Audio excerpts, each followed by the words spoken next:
All right, I'd like to bring the board meeting to order at 5:39 p.m. We've got Evelyn, Lewis, Samantha, Ashley, Marie, Anthony, and Rhea in attendance, so full board. We also have Lori Dreyer joining us as a guest, and then we have Carol Roberts and Judy Meyer on virtually. Okay, first order of business. Do we have any public comment? That would be Carol or Judy.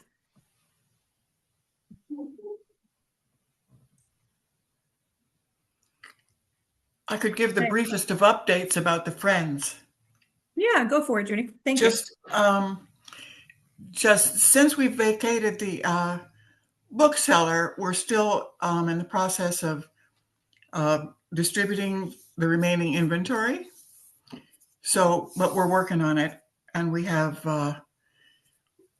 got some more volunteers helping us with the transportation, which is what we need. And we're regrouping where we work. We're regrouping where we work in the library, and we've also been given a space in the atrium to store our books before pop-ups for the farmers market.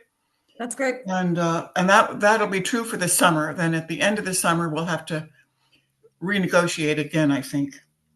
And our next pop-up is May 9th. And that's about it for now. Thank you. I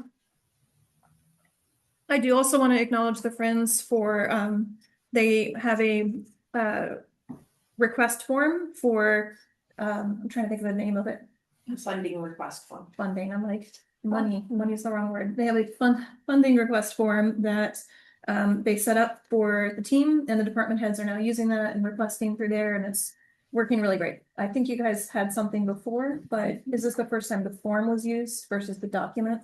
This is a digital form versus the document. So that's the difference. And seems to be working well. We have something that needed to kind of be urgently ordered this week ahead of some programs to get a Blu-ray and a PA system that we can reuse. So the other thing to acknowledge the Friends for is that they are also going to cover meals moving forward for the union negotiations. So I just wanted to say thank you for that. Yes, okay. Yeah. Okay. Consent agenda. Y'all, we made, I think, the biggest packet I've ever seen. So we are missing one personnel meeting from 10 days ago that I will get in. But other than that, I think in full disclosure, I have a couple that I may need to make future edits on because we just had so many things come in. But does anyone have anything did everyone have a chance to look, or do we still need to look? I just want to.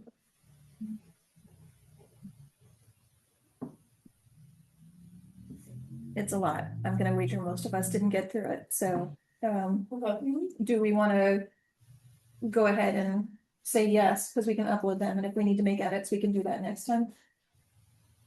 Okay. I'm fine with that. Okay. So I would like a motion to accept the consent agenda, including the board and committee meeting minutes below, the personnel committee report, UHLS report, personnel committee report from March, the election committee report from February, the finance committee report from March, the board meeting from March, the UHLS report from March, the special board meeting from March 16th, the special board meeting from March 25th, the facilities meeting from March, and the UHLS report from April. I just want to acknowledge how much work everyone put in. Yeah, so did we meet a lot or something? Do we have a second? Second. Anthony got it. All in favor? Aye. Wonderful. Motion passes unanimously. Okay. Yeah, sorry. I didn't have to call that out. I just wanted to. Okay. Finance. Marie, do you want to go through the treasurer's report? Okay. You'll have the minutes to read next month. From our meeting last night, we had several motions. One was to move the money in the restricted construction account to the unrestricted construction account so that we could make use of it. Nothing has happened in there since 2024, and the projects that had been paid out of that account have been completed, and we can use the money. So I move that we move that 43 plus 43,000 plus balance that's in the restricted construction funds account to the construction account. Second. A second, yeah. Oh, all those in favor? Aye. I forget I have to do that too. Thank you. Another motion that we made was accepting the bill. So I will move that we pay $92,692.97 in our bills this month. There's a second? I'll second. All those in favor? Aye. I was on at that time. Pardon? I was on at that time. So the last one was, we had made a motion to pay some of our HVAC outstanding bills that have been awaiting the DNR contract. We learned today that that was actually signed. So we met the requirement that we made in our motion last night, that the contract be signed for us to pay a portion of the bills. Give me a minute here. Well, do we need the dollar amount? Yes, I have it. Okay. So we would like to pay $183,247.38 of the bills with the Desiree, Duncan Cahill, and the architects for the HVAC project. So All those in. Yeah. Yeah, go for it. I was just gonna say, you can see those that the list that are on the bill list. So we're paying the first invoice for the Desiree and Cahill on that list, and we're paying the entire amount for Thaler Riley Wilson. So, out of curiosity, I know that the DRI contract is signed. Do we have any idea how soon we can anticipate actually receiving the money? So it's a good question. We have submitted a draft payment request form. They are reviewing that. They said the most recent update is that we need to potentially submit a contract change request form.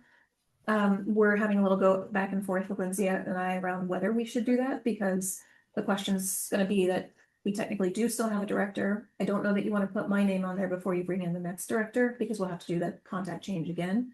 And my question is, do we actually need that for payment? I don't think we do. So we're gonna call Eric tomorrow to confirm. But he's also getting back feedback to her on the payment request form and whether it's filled in correctly. So we don't know the time frame. That's why we don't want to approve all of the funds, just the initial set. And we do feel comfortable with that initial set. In the finance meeting last night, we talked about how we basically have 4 to 5 months that we need to cover with cash flow. That if we had done the full amount, we would be up against it and very close to September, and that would be too tight. But if we do just this amount, we should be good up to that September point when we get the next tax levy.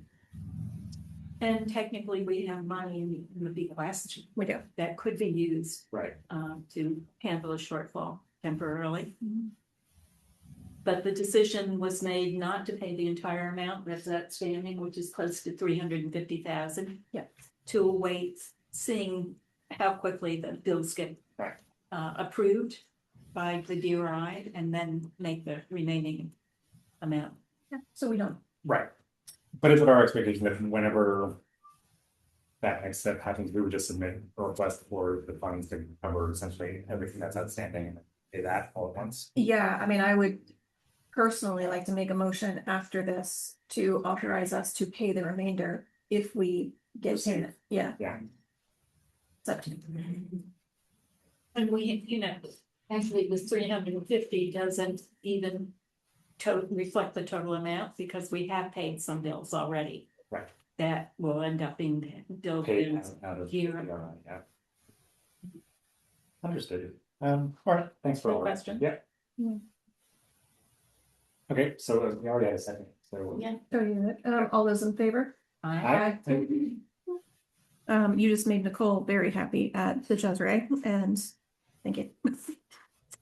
More importantly, that means that we can schedule the review of the chiller. So, and today is a warm day, so that's very, very important. Okay, thank you. Okay. Do you want to make a motion to authorize us to make a payment for the outstanding balance if that payment comes through between now and the next meeting, or do we wait and do a special meeting? Do we really think that it's gonna come through? Yes, Marie, we do. We or you? Wait. Yeah, I think since we had a dollar amount, we certainly could, it Yeah. just depending on this, the funds. If it doesn't come through, Right, Okay, so who wants to make that motion? do we need the dollar amount? Do we know what it is, or can we just say there meeting?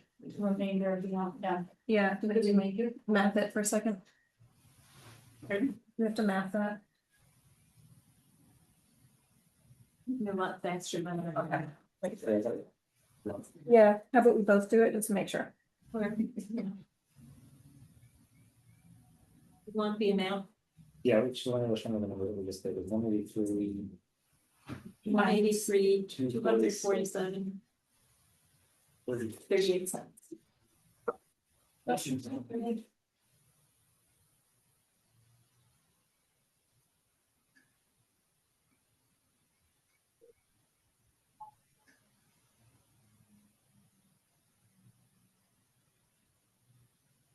They covered- 4403. Yeah, wait, 44, yep, Yep. all right, we got the same amount. What is it, 100 what? $164,484.03. And so are you moving? Hmm? Who made the motion? Oh, nobody made a motion yet, but I'll move that we approve payment of that contingent on receipt of the DRO funds. From that contract. I'll second. All those in favor? Aye. That's really good. Awesome. Paying stuff feels good. It feels better to get the money, then we have to give it away. Okay. Do you already did the expenditures? Nothing else? I know. Your point is there will be minutes. I'm like, but we talked about so much last night. Well, people will be deciding to get the minute, but. Okay. Okay to move on? Okay, next up, we're gonna have a department of head report. So Lori is gonna talk to us about staffing levels, potential hours at Lansingburg, summer schedule. This is the kind of stuff that if we had a director for the moment in the building, they would probably be discussing it and maybe making that decision independently, but because it affects our hours, that would have to come to the board no matter what. Yeah. So, I invite Lori to say, could you please, share some of the struggles and the detail, knowing that I think sometimes we have it bubble up to us, we get a certain perspective, but hearing from department heads and knowing that you're representing staff is really important. Okay. So, Thank you. So I'm just gonna start out by saying I want to thank all of you because we are all doing all this work and you're not getting paid. And I am at least getting paid to be here, so I want to express the gratitude not only of myself but of the rest of the staff too, because we do often note in our everyday, like thank God for the board. And it's been very nice actually having a more collaborative relationship. I'm like that noted as well. So I do want to talk to you about staffing levels in general. I think that I don't think it's a secret that we overall do not feel that we have enough staff to cover the number of hours and the points of service that we currently cover. So we have 4 points of service, right? So we have 4 service desks. We have the circulation desk out here in the main lobby. We have the reference desk also in the main lobby. We have the YPS desk in the children's room. And then of course we have the branch, which has its own service desk. So, and you need a certain number of staff to cover those every day. And those staff need things like breaks, lunches. They also need to have a certain level of safety. And we have been making strides toward all of that, and these have been improving. On the whole, we have recently hired, our community engagement specialist, and that has helped with staff feeling safe at work a lot. But now we're kind of getting more to the point where we need we just need more public facing staff, and this is most evident on our lowest staff day, which also happens to be one of our busiest days, which is Saturdays. So both locations are finding that Saturdays are pretty difficult to cover in general. This, as somebody who's a supervisor and a scheduler, it is always difficult to schedule people on Saturdays. Nobody wants to work on Saturdays, you know, they know that it's part of the job, you know, so that's not the issue. The issue is much more, if you get sick on Saturdays and you have to call out, who do we get to replace? And so that comes up a lot. We also are finding that because it's so busy on Saturdays, that providing the level of customer service that we want to provide is much more difficult because there's no backup for staff. So they're all covering these desks. And our staff are wonderful in that sense. They love providing customer service for our patrons. And I think that it really frustrates them when they don't feel like they can do that, you know, comfortably, like, oh, I haven't eaten because I haven't been able to take my lunch or whatever. So that is not a comfortable feeling. So just to provide And sick days, PTO too, because you have a lot more people scheduling vacation or time off over the summer, right? we do. Yes, so we'll get to the summers. Cause this is a Saturday, right now we're on our regular Saturday schedule and this is an issue right now. Okay. So this came up, I mean, it's been an issue ongoing, but it came to a head during the most recent town hall, which happened on March 9th. We heard from a lot of staff that Saturdays were becoming pretty unsustainable. We've got adult services staff who are trying to do programs. While they are also trying to cover the reference desk, we've got youth services staff that they have so few staff in their department, they only have one person on their desk.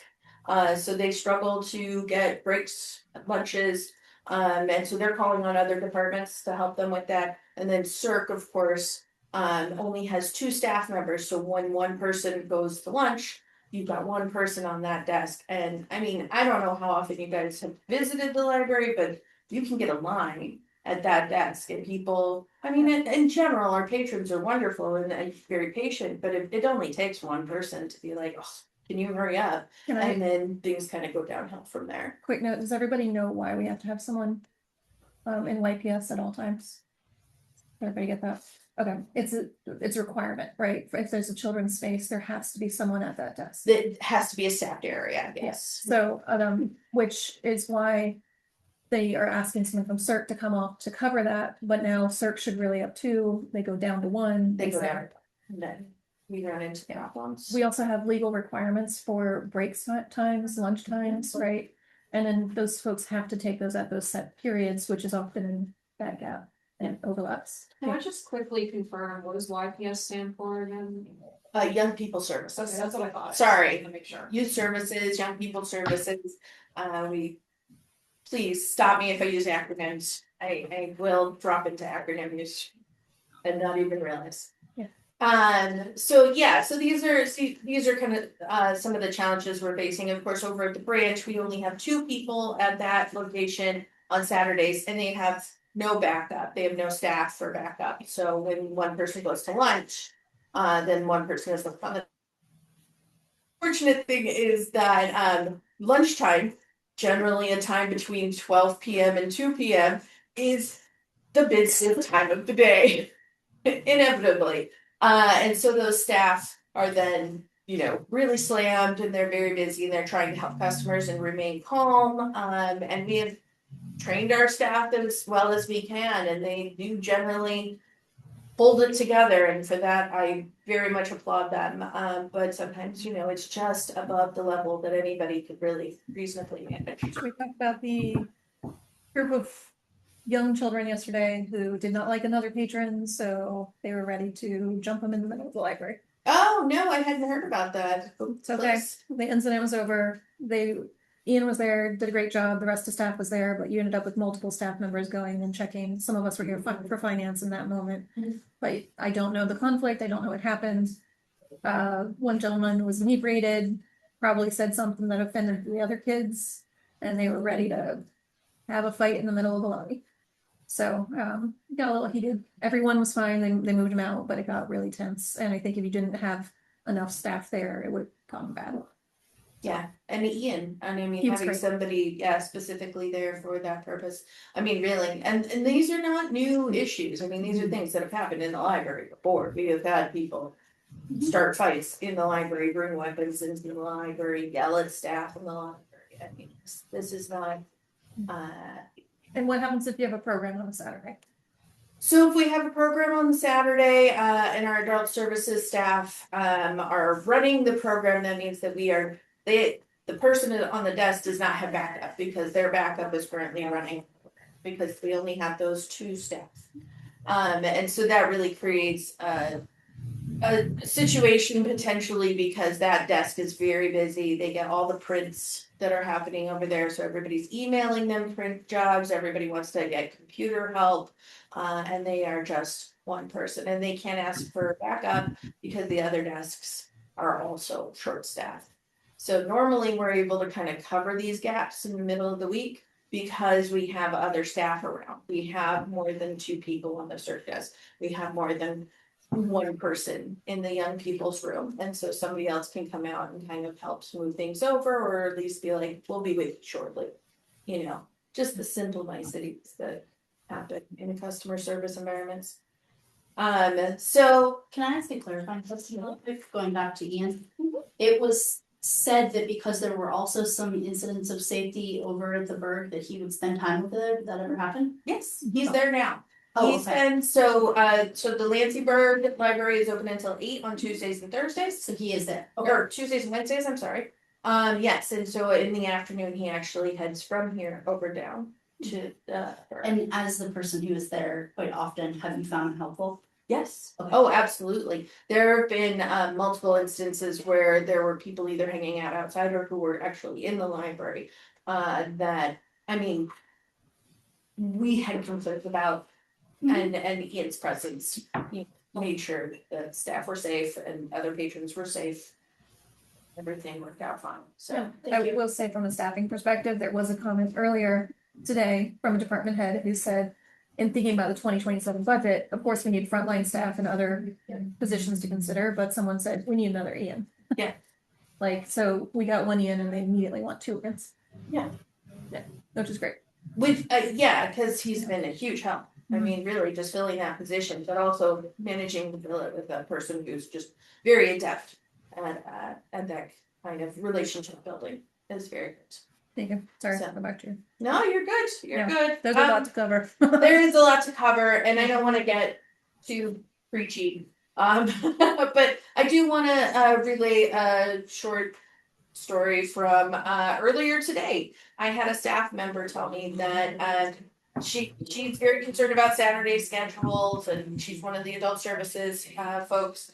And she told me that she was sick on Saturday, but she came to work because she did not want the library to have to close because of her, which is a common refrain from our staff. And so I felt like that was just a really good way to illustrate that, you know, this is what staff are contemplating when they wake up and they don't feel well. They're like, do I call out and make everybody else's day harder? Or do I go to work and make my own day harder and potentially lengthen the sickness and get other people sick? Obviously, we don't want people coming into work sick. We do never. And I have tried to emphasize that to my staff when I was the branch manager. I've tried to emphasize that to my staff as the head of adult services. But staff still, I mean, they're smart people. They pick up on these concerns. They know what we're dealing with as far as staffing and scheduling. So bringing it back to Saturdays, we've had many discussions among the department heads of late. And we have some Saturday. Can I also just thank you? Because I did get a text from you last Saturday saying, also, we don't want to close, but we are missing someone for 2 hours. I can head in and take time elsewhere. Yeah. And you did that. Yes, I did. Alright, but. I forgot I did. So we've been trying to rack our brains on like the best way to shore up staffing on Saturdays. We have several operational things that I think we're going to institute. I can go over those quickly. Obviously, they're operational, so they're not in need of board approval, but I would like for you guys to be informed. So first of all, we're going to, and these are some of these are very minor. We're gonna start scheduling our lunches and breaks, and scheduling the walk. For Saturday staff, so that we're making sure that those are getting done, because what staff is telling us right now is those safety walkthroughs are not happening on Saturdays at all. No staff, no desk and spare staff to do those. So that means that not only do we not have that community engagement specialist, but we are not sending our other staff to be aware of what is happening in the rest of the building. So we are also going to be modifying how we do our off for Saturday days so that it's not all Fridays. And so that kind of spreads out the short staff during the week, because when you have staff work Saturdays, and I'm sure at least some of you know this, that when you work a Saturday, you have to take off a day off during the week. And that means that you're short that day. So we're trying to spread that out so that some people are off Mondays, some people are off Fridays.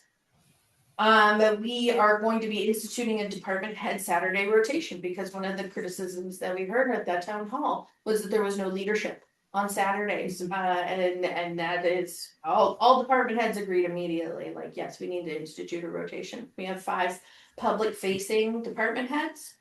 So all 5 of them will be in rotation, and there will always be a librarian in charge on Saturdays going forward. Can I just ask a clarifying question about the history of Saturday coverage? Had that existed, like, The librarian in During- charge?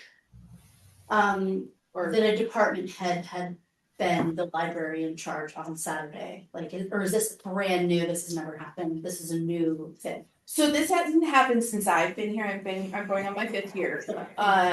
We've had department heads who did work Saturdays, and we currently have department heads who work Saturdays within their department, but they're not considered the librarian in charge. The librarian in charge is considered the librarian at the reference.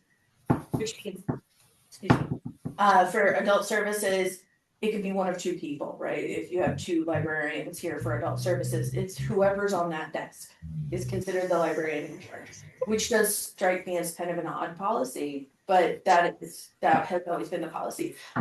When we were open evenings, that was also the policy, and that was why we didn't have a librarian in charge per se. We didn't have anyone from the leadership team scheduled for those evening shifts, was because the librarian on the reference desk was considered the librarian in charge. What happens, I'm sorry, when, I guess I'm thinking about like situations when Carrie is librarian in charge, is that because we don't have someone on reference?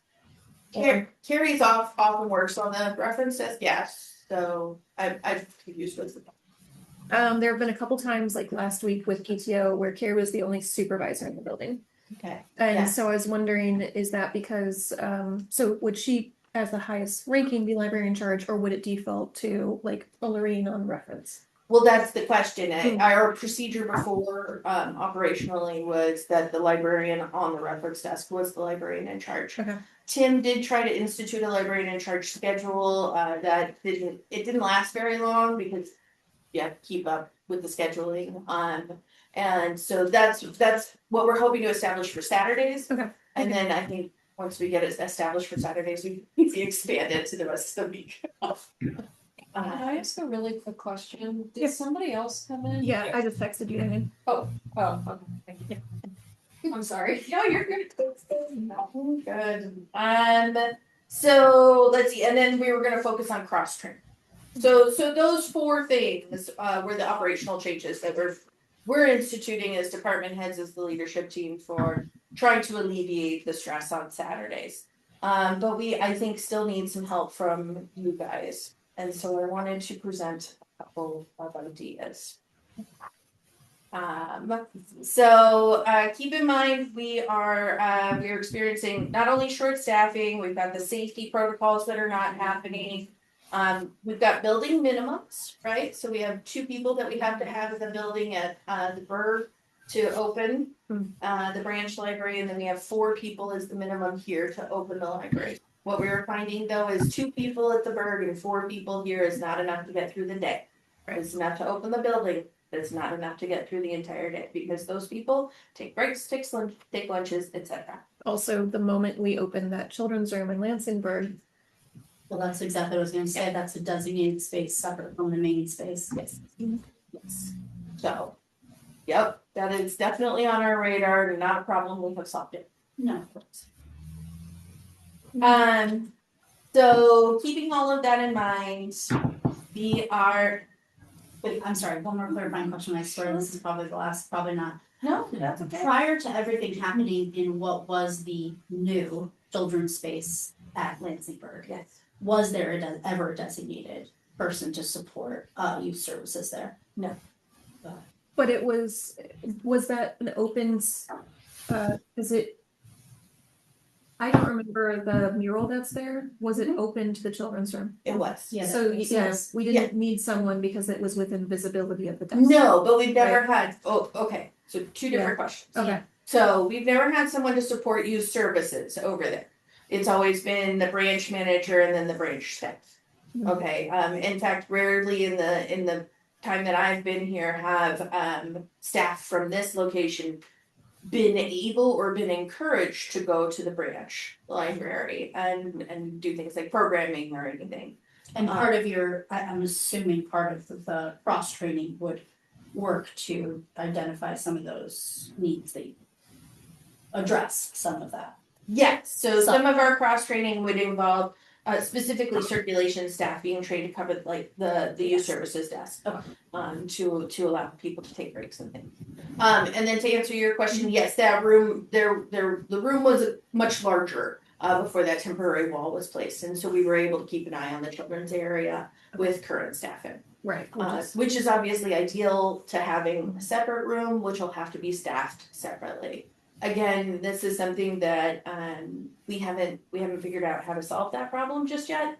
And so there's but we're also in hold on that project anyway because we found the chipping wall. I'm not sure if you're aware.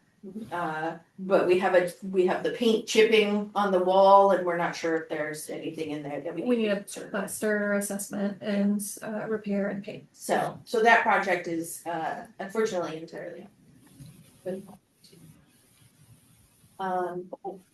So as department heads, we got together and we said, how can we get more staff?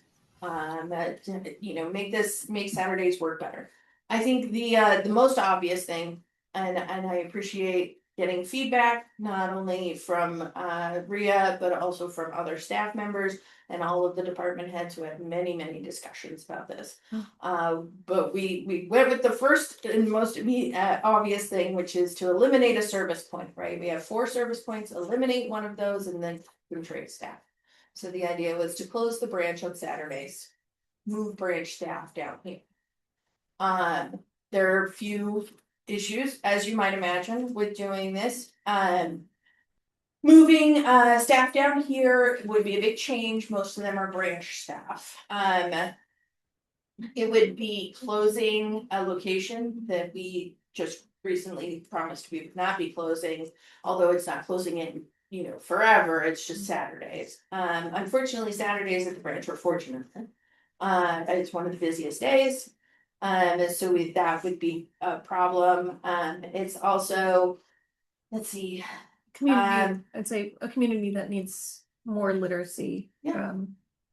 Development, right? So Yeah, and resources in Yeah. general. Yeah, I mean that when I say that we're busy on Saturdays, I mean that all of the computers are in use. So we have 6 public computers. All of the computers are in use. Usually there's somebody hanging around outside using the Wi-Fi.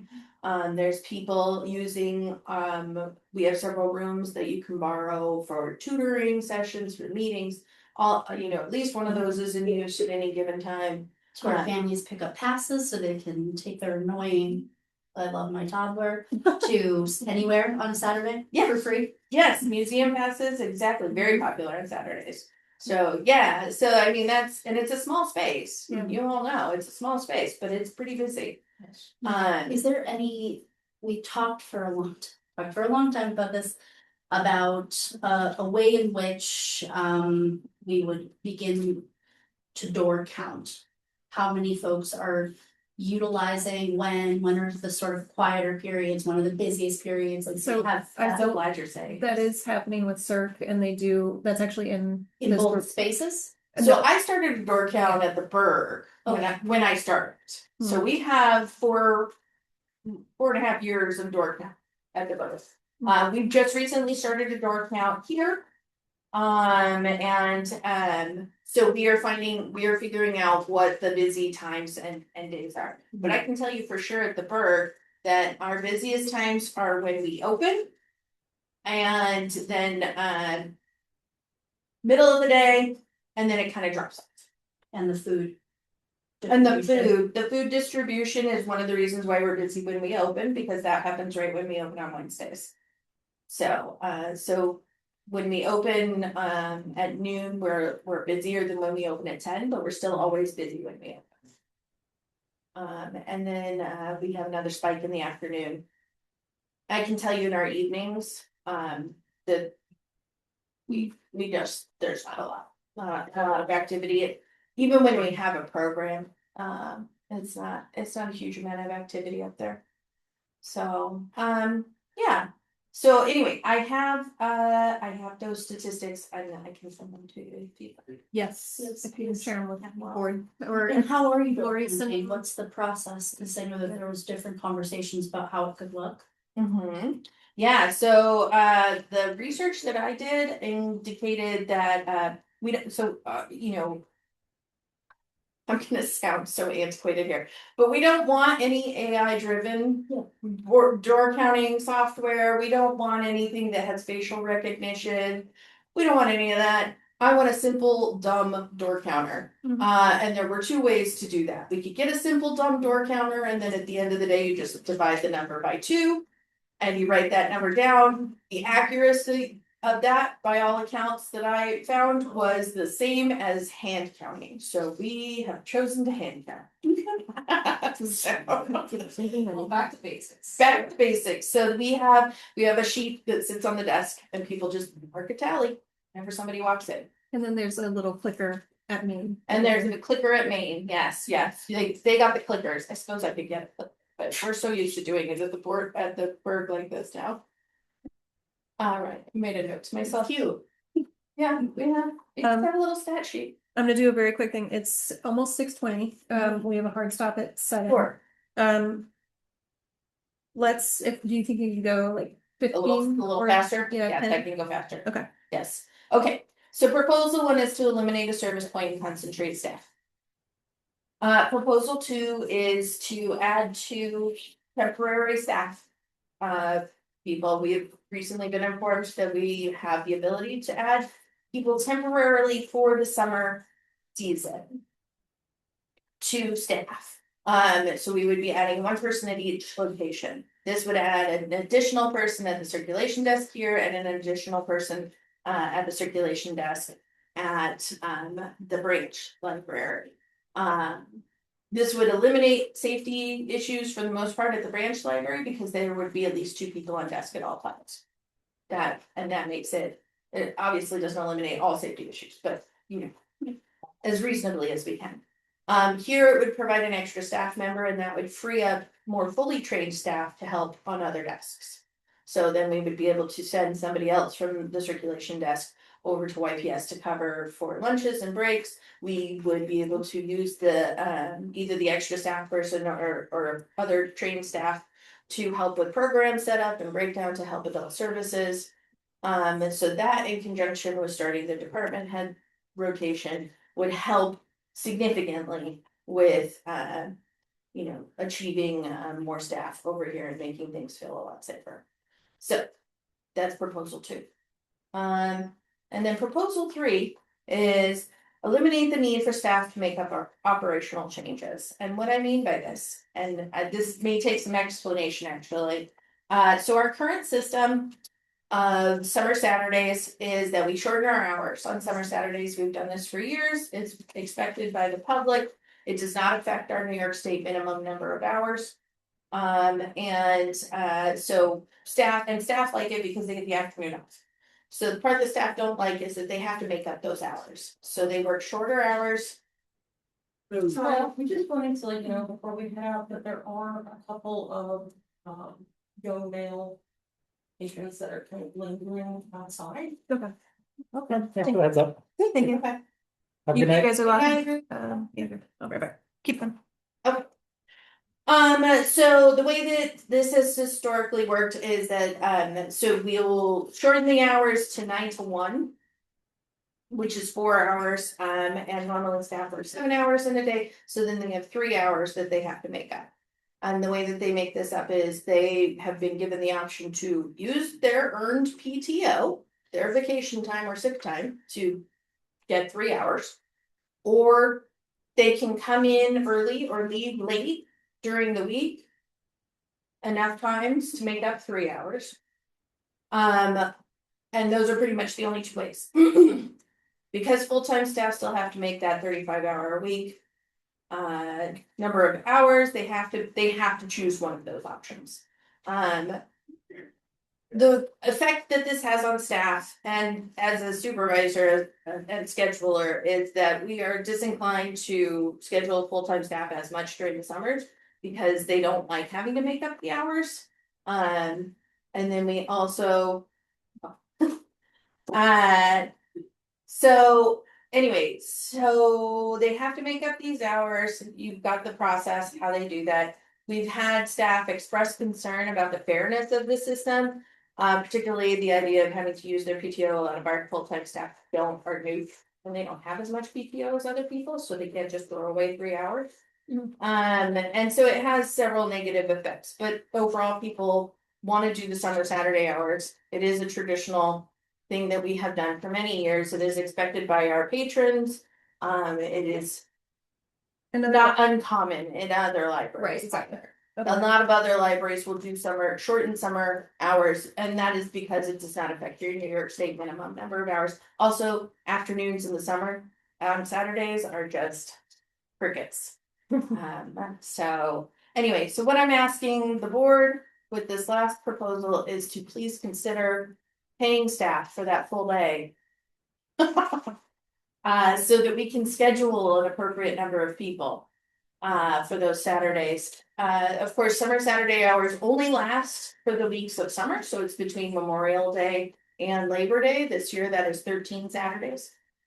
So and ultimately staff is being paid for that time anyway.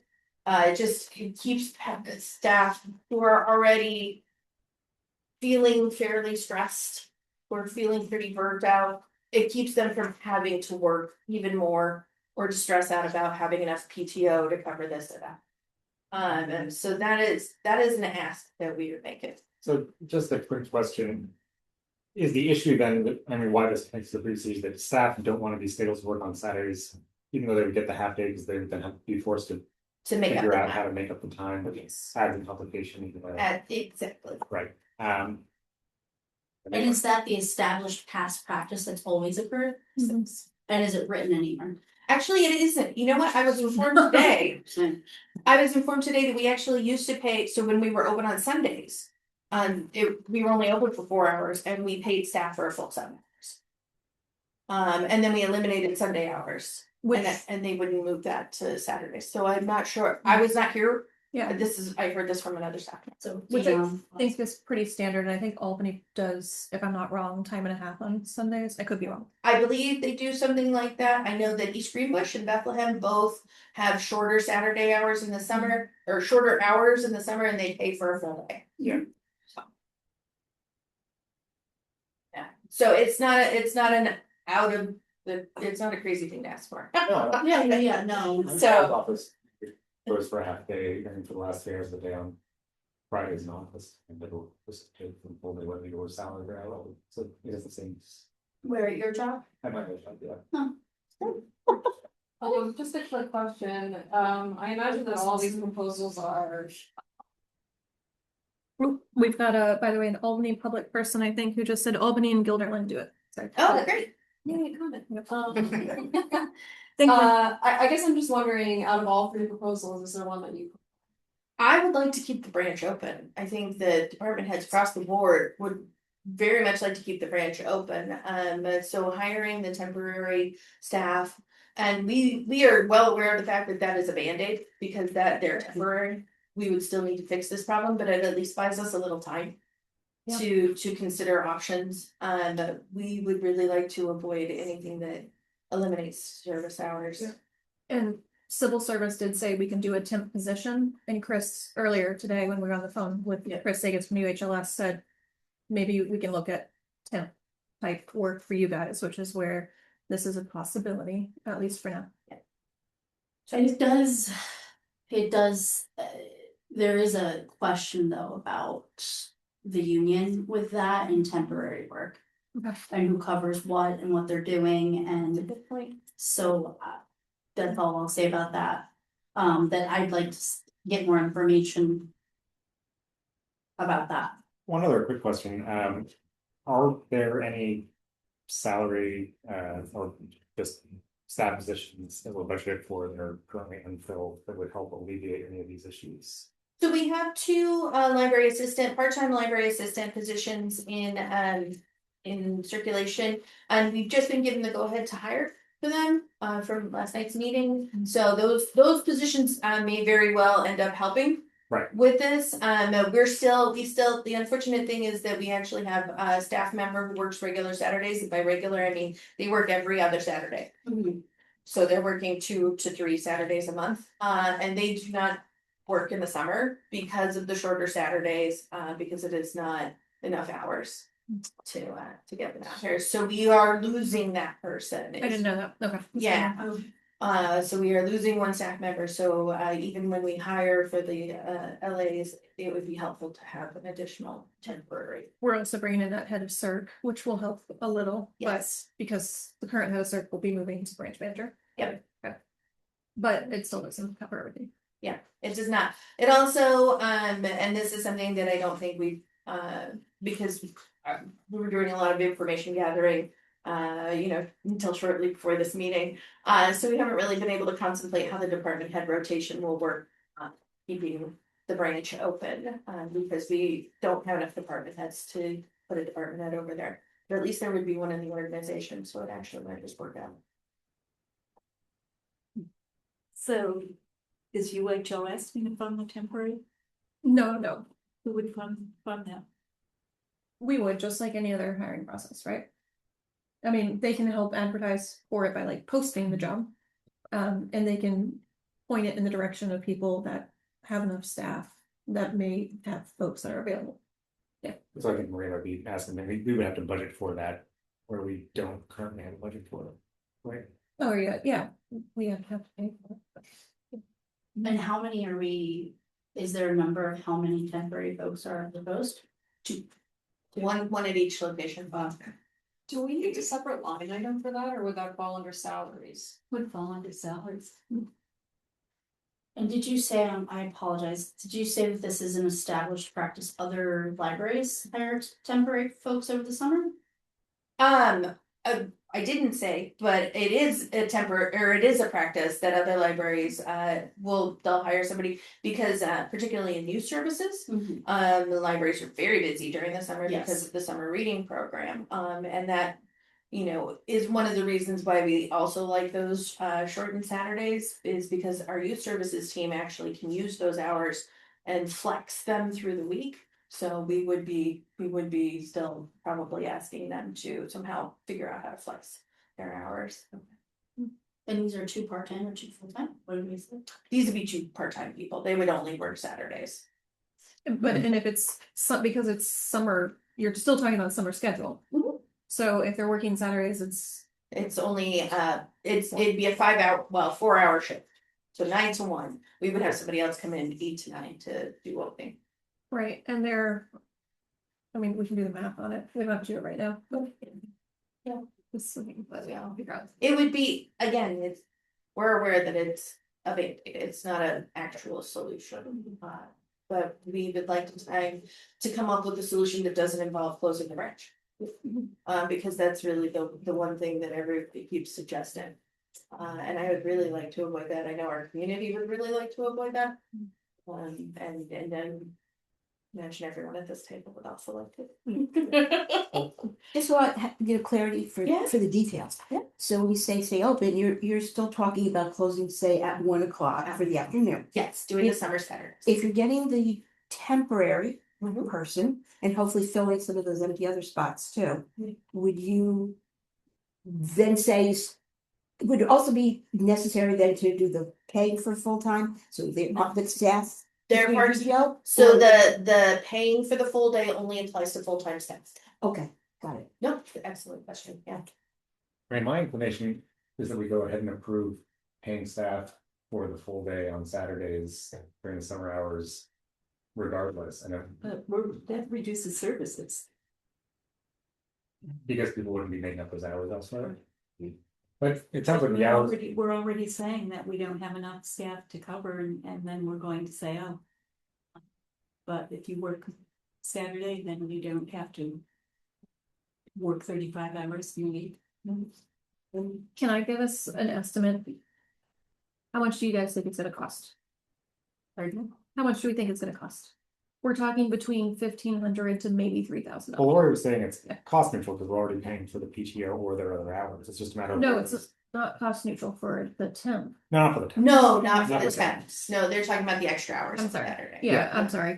Finish your Yeah. conversation. I'll go back to this. That is cost neutral. I was Yeah. gonna say, that's what I'm sorry. But it I'm might, connected to Jim now. Lori's saying it might not be neutral in terms of the impact on, On the hours. yeah. I think, I mean, I would urge you to think about the cost on staff. Already pretty burnt out staff. Well, and it's not cost, it's some type of thing that we're gonna have grievances, like, we can't not give people lunches and breaks and leave them with only one person on staff when that's a safety risk, and we're hitting minimum staffing levels. So we're gonna have to, whether we defer it until the point that the negotiation gets signed, we will actually have to abide by all of those things very soon, so we're gonna have to solve this problem. It may not be right now because we don't have a signed CBA, but very soon. What's your? No, I would be as. Just time to process what is being asked, number one, right? So I don't feel comfortable just like making a decision, yeah. like Yeah. that's crazy to me. I don't The expect any. requests are not crazy, just the immediate response feels like, whoa, no. Are we gonna have something, like, we've talked about this orally, right? So like, are we gonna have something to like look and read? Yes. Okay, Yes. perfect, thank you. Yeah, like I said, we were information gathering right now. No, totally. No, thank So I you. do apologize for not getting you guys something too. Sophie, this is like beyond informative, truly. I'm gonna say they did prepare this. Yes, But but that's the old version now. it's now, yeah. it's- Oh, no, that's And it perfect. has initials and stuff that you probably want to take out, some specifics on. I do, yes, yeah, So, but they will yes. advertise it. Regardless, I also just wanna make a point of clarity, regardless of. There not being a collective bargaining agreement yet, that doesn't mean you can't get TAs, like tentative agreements along the way. So this proposal should be shown to the union and. You know, to sort of work together on this, it seems to me would be like the smartest thing we could do. Is a tentative agreement between. The On issues, individuals like issue to issue. with the bargaining unit. I'll bring it Yeah. to, we have the negotiation Thursday all day, so I'll bring it. If you can get me, do you think you can get a coffee by I have end it of day already. tomorrow? I guess. Okay. Thank you. No, Okay, that'll help us. And yeah, to be clear, we're not trying to make a decision right now, no, but that's, yeah, We we need- did not expect that. what's the date that you're trying to get it done by? So, so summer Saturdays start, after Memorial Day, we need a decision by then, we actually would like a decision. That should be higher in case. Yeah, it's by the beginning of May, so that we can start scheduling people. Yeah. We do try to get the Saturday schedule out ahead of time, more than the weekly schedule, because people have lives and they wanna do things on Saturdays and they wanna know when they're scheduled so that they can schedule things for other days. So our next board meeting is May 12th. Is that date Is too that, late or is that we'll make workable? Or Well- we can call a meeting. We could always do a special. We can do a special meeting, but the question is if we actually even have to. It would only be something that we have to call a special meeting about if we're changing hours, right? Or changing the budget. Or if it's a significant budget. And I'm saying if it's significant because we don't, as a board, approve those hires. We would only be doing it if it's up to us, like I'm telling you, this budget amount, it's not something that would have been approved by us. So the amount that you found for the temporary help was how much?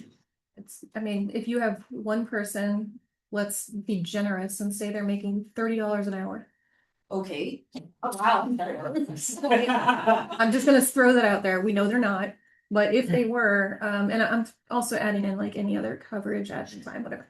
$30, I'm throwing it at 5 hours, even though it's 4, right? So $30 times 5 times 13. Yeah. That's I think we keep a person's.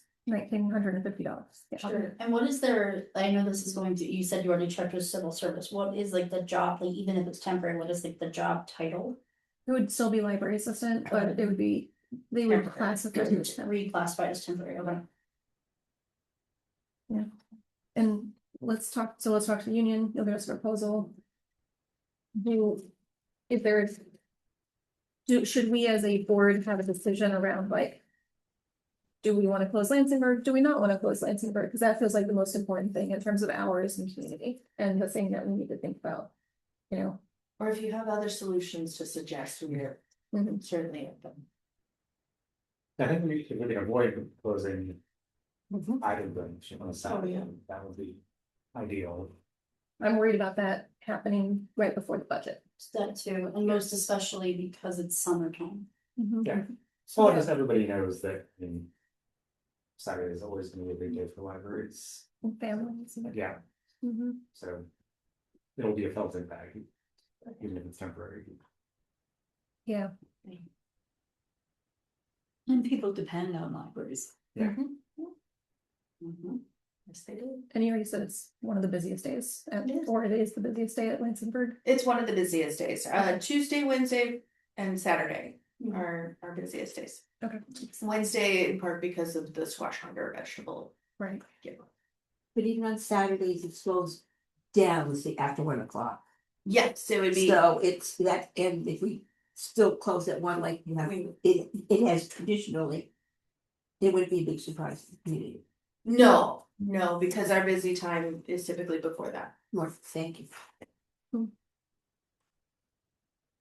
You know, I don't like having the library closed. No, Yeah. I think, We can keep it open somehow.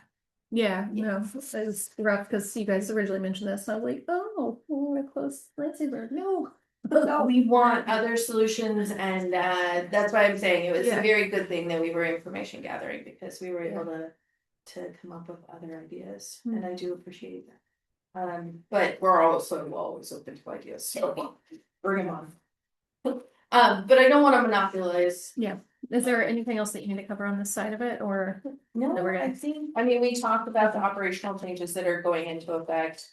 But we did talk a little bit about optics and marketing. And I think that it's quite obvious that, you know, the closing the library would be the worst marketing case scenario. So, yeah, otherwise. I think there's nothing more really to say on this and I will get it over to you. It's essentially ready to go, so. And then can you send the stats too, and then we'll distribute that. Yeah, absolutely. Thank you for coming and sharing all that. I know it's a lot, but it also helps ahead of budget talks too, to understand the dynamics and what that looks like. Absolutely. Absolutely. I have one more question, which is just that, who do you anticipate filling those Saturday only roles? I'm assuming it's gonna be people who work in another library somewhere who wanna pick up. It's possible. I mean, we would advertise them like we would for a library assistant position, but you know, we would let them know it was temporary. And since we would have a pretty clear beginning and end date. Then it would be, you know, we'd be able to put that right into the advertising and get them hired. Typically, we look for our library assistants to have library experience. That's not a requirement. You know, it would be open. Just like any library assistant position, you know. If anyone here wants to pick up some hours. Oh, yeah. Sorry. Yeah. Okay, thank you. I think that would be a conflict of interest. You do that. So it is, well, yeah, you have to resign your seat here. That's fine. Yeah. I know you did, mention some ideas about finding money in the budget. Oh, yes, yes. And I have to say, you were asking whether we had details. We don't have details. So, well, I've managed to, well, get a few details at least. But I went through the public budget. So it's just the budget that's on the website that everybody has access to. Because we didn't have details, I was trying to ask Lindsay, our business manager, for those joining us. If she knew of what the details, were for, different lines that were in the budget that were unclear. For example, we have an IT line that does not cover our IT staff. We are pretty sure that it covers hardware, that it was intended That to was cover. something that was added Yeah, last year. so, and we know that print release software and station, so software and hardware would be part of that budget, but we weren't sure what else was included in that budget. So those kinds of details, so lacking details, I'm just basically going around to everybody going, okay, well, we have this amount of money budgeted for this, what do you think it was for? And then I try to recall conversations that we had in department head meetings and whatnot related to that, so that I can maybe kind of ferret out.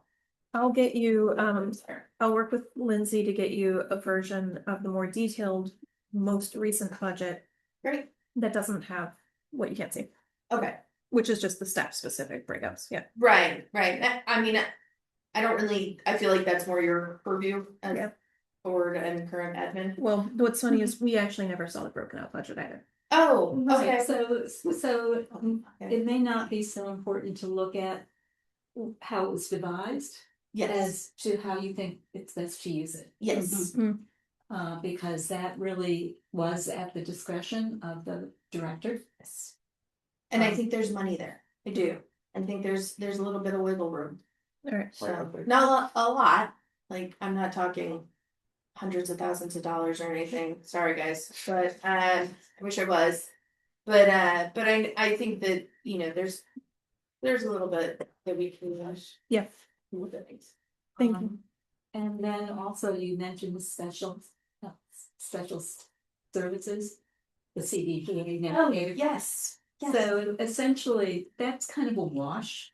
I have recently learned this. You've Yes. learned, okay, Yeah. I won't go, Nope. you know, I didn't understand why we were devoting so much money to it, but it sounds like it actually brings in some money, and so it's ends up being a very small difference. I think it's like 2%, so it's, but, so.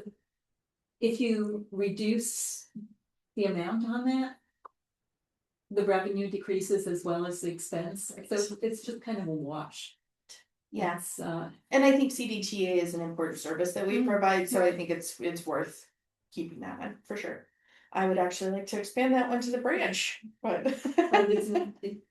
what would be entailed in expanding it to the branch? We would have to get another station, and then of course, I think it would double that wash that we're talking about. So it Both in terms of revenue 600 and to 1,200 a year. yeah. So, yeah. But I mean, if we're not here to provide services, what are we here? Thank you. I'm gonna move us on if that's okay, and just say thank you. Anybody else? We're good? Okay. For the sake of time, let's go to president's report. My activity report is normally something I deliver verbally. I don't even know where to begin on what that activity report looks like for the past month. I don't know that I'm going to go through all of it. I'll try to touch on the quick high points that I think require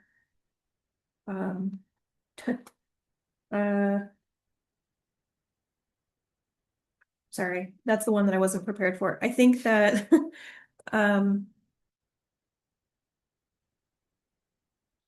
we know that we're looking for an interim director. That's the one thing that I haven't been able to get to, which are those revisions. I'll get that job posting tonight out the door. And I just job to you, Chris, to post. We had to give a shorter version that's going to go out on the listservs, and then the actual job posting is live on the website now, and it's linked to from the shorter version. And the shorter version, we tried to make the language a little more supportive of staff. I think the language is leaning in a little too close to some things that we need to back it out of language this, right? So, okay, other things that are important, I'm trying to think of where that would begin. HR, we do have a conversation coming up tomorrow morning, Lindsay and I with Clarity to talk about how we'll be using them with HR services moving forward and what we'll prioritize. We also are moving forward with the mold assessment, so that will happen in at least the main building, and then we'll go from there with the other. Other things that are relevant or important. It's a lot of other things, but I think we've covered the bulk of them. Job descriptions, maybe that's important. Chris from UHLS, Ashley met with Chris and I this morning to talk about how UHLS can support our needs more. And there are a number of things that Chris is going to gather and share with us, some things that we'll share with him. I'm gonna be making a kind of, I have a director's list where whoever the interim is that comes in, there are so many things that could be fixed or solved for, and I don't want to say fixed because some of them are not easy fixes, right? They're just things to note and strive towards maybe in 2027 or 2028. And I'm just trying to take notes on all of that so that I can pass that to them. The other thing that I did, and I'm gonna share that with Chris on a regular basis so that he can maybe go, here's some resources, here's a thing you can do. We do have a lot of need on the side of separating job duties for the staff. So they are currently working on pulling a list of all of their responsibilities, which we'll then review. And that will help us to identify places where we may want to take something off of them because it shouldn't literally be on them. But if so, can it be given to a contractor, for instance, a custodian or the new custodian who's going to have maintenance duties? Or can it be made, should it be made into a new role in the new year with the new budget? So that work is in progress. I am doing direct reports with each department head and Ian. And I feel so bad, it's always department heads and Ian. And those one-on-ones are something that is just a document where we share what are you up to, what do you need, what kind of support. And then those will get turned over to the interim director when they come on. And I hope that it's helping. It feels like it's helping. Other things. In your packet, there is a department head report, or I think I passed it out. It's a stapled thing. This is heavy, like it's a lot. Everyone shared. I tried to get them to be a little more consistent in sharing things as a paragraph format. I think last time there's like a spreadsheet or a this or that. Everyone did a good job. Lori, you're here physically, and I'm doing a lot, so you're fine. Well, except for the head. We'll get there. We'll get there. So it's broken out by kind of area, public information, cert. I am gonna be working with Kaylee to, I don't want to say tone it down. I think there's a lot of really great information here that you might want to see, and I think it's helpful. I walked in on her very excited. She wanted to let me know that there had been over 2,000 bathroom instances so far this year. They did just redesign the library registration form. That's another thing. I just want to touch on this, and I think we've already touched on it everywhere. The lack of like shared universal procedure or that paired with policy. I know that that's the kind of thing that we'd typically go to a director and we'd want our long-term permanent director. Because there's such a gap there, we need to establish that sooner. For instance, does anybody, and I'm looking at Evelyn, Marie, Lori mainly, know of a card holder policy for our library? We don't have one, and that's like the most basic thing you need for a library, a borrower's policy. We don't have one, but what we do have is good documentation from department heads, current or past, and so there's a big CERF manual. I scanned it. Ashley, I don't know if I forwarded that to you yet. I sent it, who did I give it to? I gave it to you, Evelyn. I'll send it to you as well. That way we can bring it up to policy and governance. I think that the staff has established what is policy over the years, but it never got put into a policy. So we need to look at that, determine if we're gonna adopt it, if anything needs to be reviewed. And then new department heads are coming in and they're wanting to make changes to these practices, but again, those practices are really policy. It's like, hey, we want to change who gets a library card and when and how, or if we're gonna charge a fee for that. So. That's what it is. Okay. Was CPD. Yeah, we will, thankfully, we will have HVAC soon. So that's, we'll start to kind of document that and like, I think if we can pair them, that's what we need from a collaborative perspective is. I think we're really enjoying for a short, at least this window, the ability for us to go, what about this? And for you guys to go, oh, we've got that. Yes. And we go, oh, we need to do this. So if we can make that shared kind of sheet between the two and start matching them. And it is a lot of legwork, just going to a department and saying, hey, do you guys have something like this? And they're like, oh yeah, it's printed on this thing in this room, stuck to the wall. And I'm like, that's our version of that policy. And they're like, yep. Okay, but there is at least something, there's something usually there. Okay. I don't have anything else. Does anyone have any questions on the director report here? Or direct reports report? I do want to point out, because Kaylee was also really excited about the door. There's for just this month, 4,128 people on the door count for the main library. That's great. It's a lot of people. It's a ton of people. A lot of people. We usually get about a quarter of that. That's great. Oh, I hope it's okay to see the collections. There's some questions in here about Brodart and Baker and Taylor. I don't want to nerd out on it, but Carrie did a really good job of kind of putting that in here. Basically, we're behind on those orders because of something that's happening with Brodart.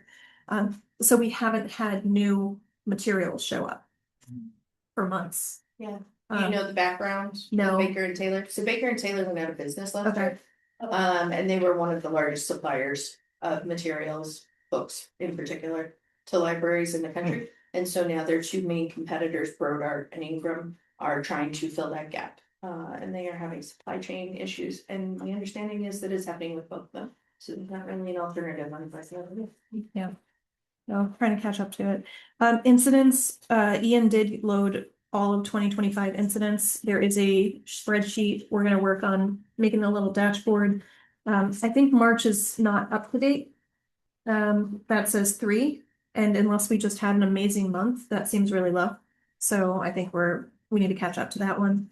And then I randomly just attached the circulation report because UHLS just sent this out for the first quarter. So if you have questions on where we stand relative to others. Okay, good. Interim director hiring committee, we talked about making a potential subcommittee for that. Alternatively, we can do a subcommittee, or we can not do a subcommittee and just make it the board. And when I say that, I mean, we can make a schedule where, kind of like what we did with the trustee appointments.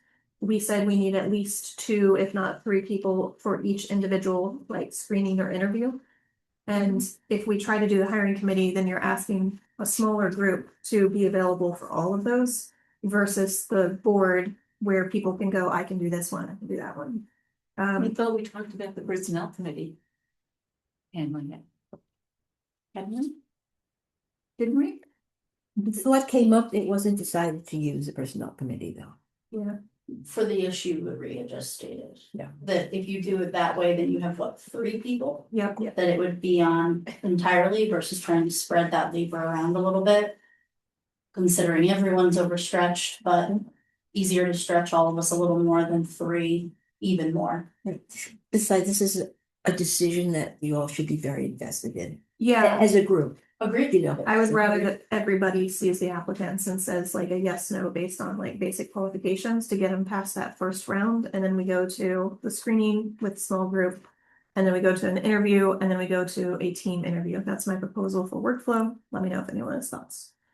I thought it worked pretty well with the trustee appointments. As someone who made it to some of them, but couldn't make it to all of them, I felt like the way we notated how each one went and you know, feedback of folks who were able to meet with folks along the way, like it worked. I think the flow of it worked really well, even when you're not able to be at each one. So I think it worked well. I think it's fine.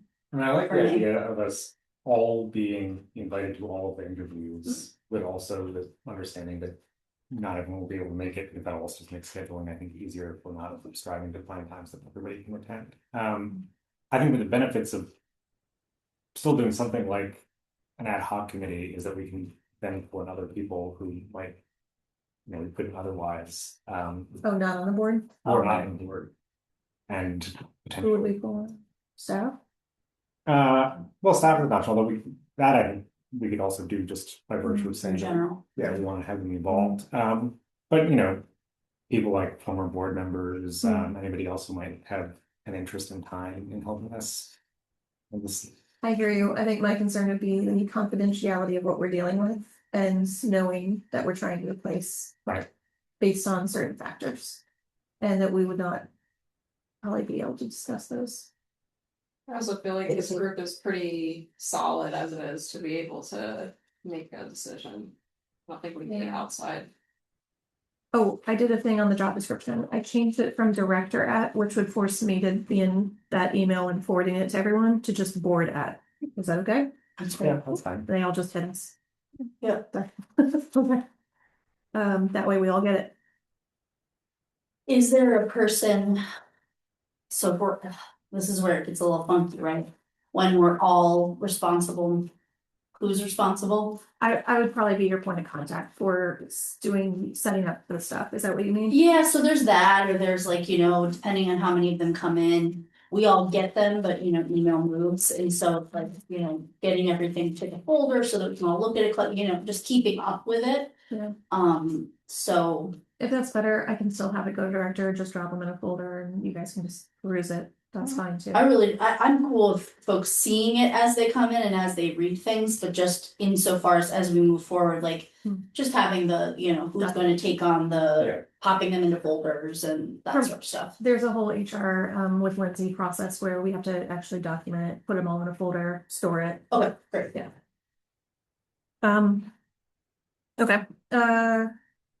Nobody's sticking around for this conversation. Samantha, anything?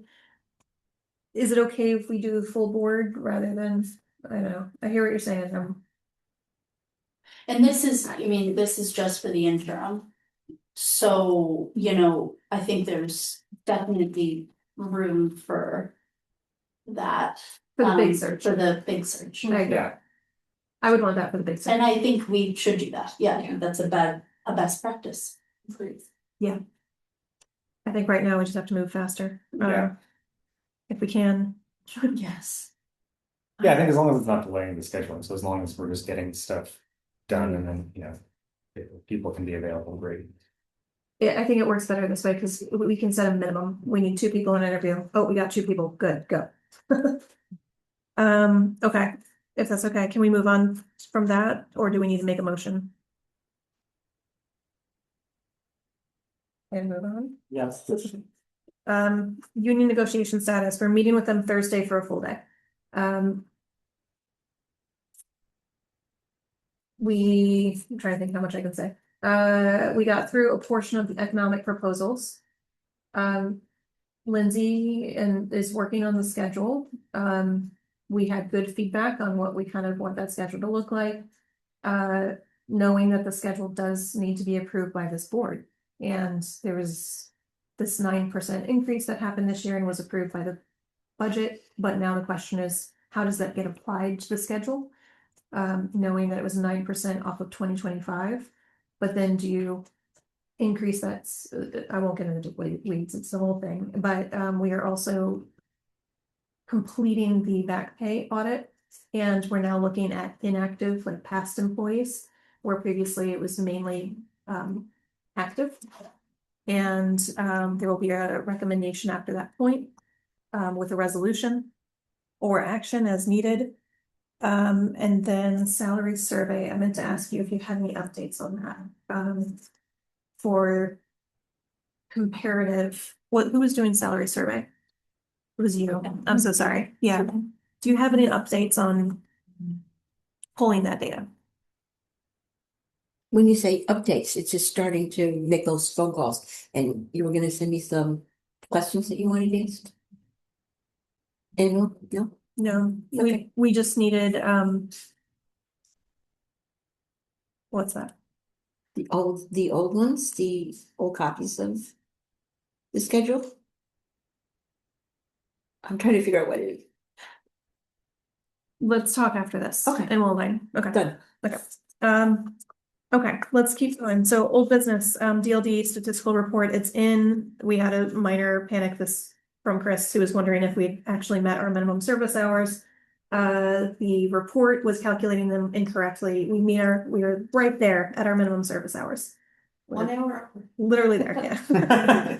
So, but there was a slight panic at the beginning of the day when we were thinking we now have to add 5 more hours to our schedule. It's like 25. No. Hard to do. Well, thank- Yeah, he was like, you might get a little like, we're good. TPL procedures. Did update that. Patrick's on everything. We are starting to have Patrick Before we get there, do we need to approve? next time. We Next won't do it this time Okay, all right. because we have, in order to approve it, we actually have to have it printed from the Got it. report once it's And the finalized. deadline is still been extended out because of the delays in the portal. It's in the portal. It did get submitted, so it's technically in, but we can make revisions. So that's the plan that they put together. Okay, well, I didn't even know if we needed to vote. That was. No, not right now, but next time. So I'm gonna keep it on for May. May vote. Board procedures. As many of you have already noticed, Patrick is now making our board packets and everything and should be scheduling. So in the future, if you have anything or need anything, go to Patrick. Good, okay, thank you. Bye, Smith. 2026 salary schedule. I think that gets into what we just covered. Looking in the districts. Yeah. Okay. Gilded Age proposal and contract, so moving to new business. I just want to make us all aware that Gilded Age wants to come into the reading room. I feel like everyone, does anyone not know what I'm about to say? Have I already had this conversation with everybody? About the plaster. Yeah, do you already know? Yes. Okay, good. We were on an email with Lisa. Yeah. Okay. All right. Do you want to look at that contract and take it over? Sure. Okay. Can I also ask a question? Not my wheelhouse, but how do we squeeze HBO for money? That's what we're gonna do. So we're literally, so we have to, within the contracts, put in what we want the dollar amount to be. And so it's gonna be a negotiation with them. And it's gonna have a scope of work. So they've already said we want to do this and this and this. Okay, so they gave us like length of time that they wanna be here and one would assume that affects the operation. Oh, yeah. And like there's a bunch of implications, right? So like Oh, yeah. we're losing time, like okay, so I just wanna like. That's how I'm trying to think about it is what's the cost to operate the library? What's the cost of salaries? What's the, Mhm. there has to be a factor in there for all of Yes. that. And then the other thing is, I mean, the potential of what they're doing is when they think they're just gonna patch that plaster, Mhm. that could be a $500,000 problem, that they are not aware of. So they have language in there that basically makes it so they're not on the hook for any of that if something were to happen. So we need to change a bunch of that. Also, there is not a scope of work. There's a guy that showed up and said, hey, we want to do this for you. So we need to have a defined scope of work attached to the contract. So, and we need to have before and after photos, documentation, and, yeah. Mhm. We appreciate them wanting to use the space. We would love to have them here, but Yeah, for an amount. Do we know what they gave us last time? whatever it is, we're gonna throw it out the window and start fresh, because it was not nearly the amount that we're gonna ask. Do you remember? I think it was $3,000. Yeah, exactly. 3. Yeah, no, I wasn't like, I was saying this, we're gonna make it going much. we didn't exactly negotiate. Plus, we had a lot of what was considered in kind when they did the linoleum floor, which would have cost thousands, and done some other work that would have been very costly. I know one thing seems to have not stayed in place very long, but they did do a lot of other work too, but there was no real negotiation. It was like, okay. Yeah, which is I think what they think now is like, oh, we're gonna cover that plaster hole, and we're like, cool, the plaster hole is actually full of asbestos and has the potential to cause a problem and cover another problem. So it's not actually helping us in the long run because we're gonna have to rip it open anyways. Well, that's what happened last time with that other hole. Okay. All right, is it okay so I'm gonna send that to you Yes. to work on, thank you. And then I'm happy to help with like fee or schedule, but just share some thoughts, but Nate did already redline it. But it was Great. before they gave that scope. Okay. Okay, self-service printer, If I could add, yes. add one thing on, while you're calculating operational costs, just keep in mind, add money to that because they always go over. Oh, yeah, You know, they say it's gonna be 3 days, but then it's 6 days. right, Yeah. there's a delay or something, weather. Which is the nature of the business, from my understanding, so, but I just wanna point that out, because that affects They might, the whole, Yeah. they might want room for their craft Um, table. Last time, zero HBO, right? All right, taking notes. Thank you. Anything else on that one? I'm okay. I'm just worried about timing because it's coming out fast. Well, so. we'll put it on the facilities committee meeting for next week. so Okay, we'll be thank you. talking about it imminently. Okay, that's fine. Self-service printer. Our printers are about to die, or whether they're about to die, they're getting finicky, and the community relies on those printers. So, there had been a proposal for self-printing or self-service printing stations and, using cards, and I think this is one of those moments where, yes, we need more staff, but we can also be more efficient with the staff that we have, and we can make time and resources for them by taking that task off of the reference desk. So, So the idea is you would use your library card Or some other. or product, like- something. yeah, it's like a load, you load it up. and- Yeah, there's a lot of things that you have to get a separate card that you add money to. Yeah. there's two different systems There is, Just who? that I'm familiar with. Okay. I'm sure there are more. And how have you found them to work?